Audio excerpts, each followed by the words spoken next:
Саляму алейкум ва рахматуллахи ва баракатуху, дорогие друзья. Вот и настал месяц Зульхиджа, и одним из самых главных дней месяца Зульхиджа является день Арафат. Он не только главный, один из самых главных дней в месяце Зульхиджа, также он является самым великим днем, в котором прощается наибольшее количество грехов. Но есть еще другие виды поклонения, которые желательно выполнять в этот день. Я сегодня вам расскажу про 3 вида поклонения, особенных поклонения, которые особо значимы в этот день.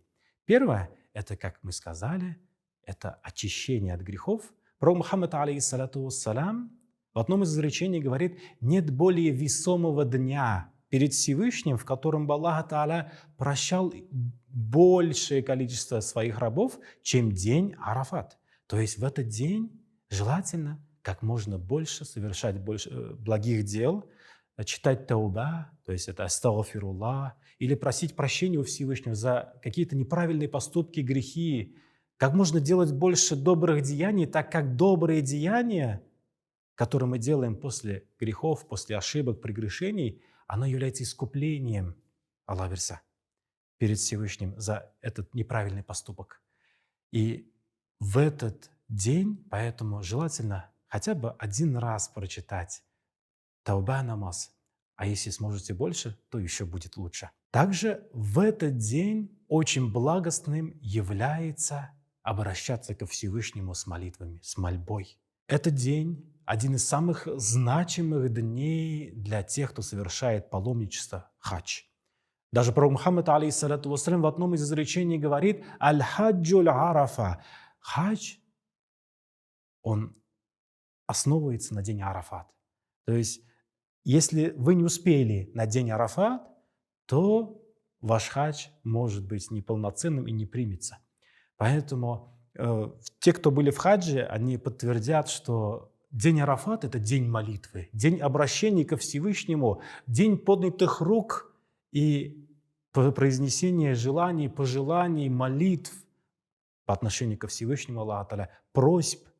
И очень многие хаджи говорят, что в день Арафат можно увидеть тут же, как твои молитвы, твои просьбы принимаются перед Всевышним. Также пророк Мухаммад, алейхиссалату вассалям, говорит: нет более весомого, более значимого дня перед Всевышним, в котором бы Аллах Та'аля принимал большее количество молитв, чем день Арафат. Поэтому постарайтесь провести этот день как можно в большем количестве поклонений, просьб, обращений ко Всевышнему Аллаху Та'аля, и наши просьбы, иншаллах, Аллах верса, будут приняты, услышаны Всевышним.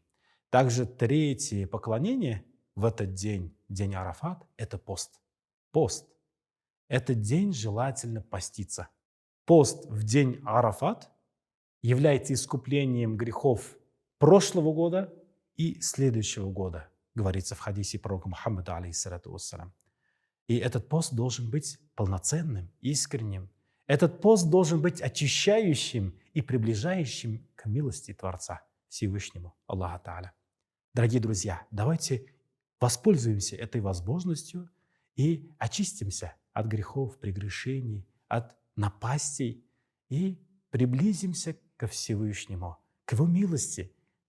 Получим несметные блага, душевное спокойствие и радость, которая будет великой радостью, которая будет радовать нас и в этом мире, и в следующем, вечном мире. Не упустите этот шанс. Саляму алейкум ва рахматуллахи ва баракатуху.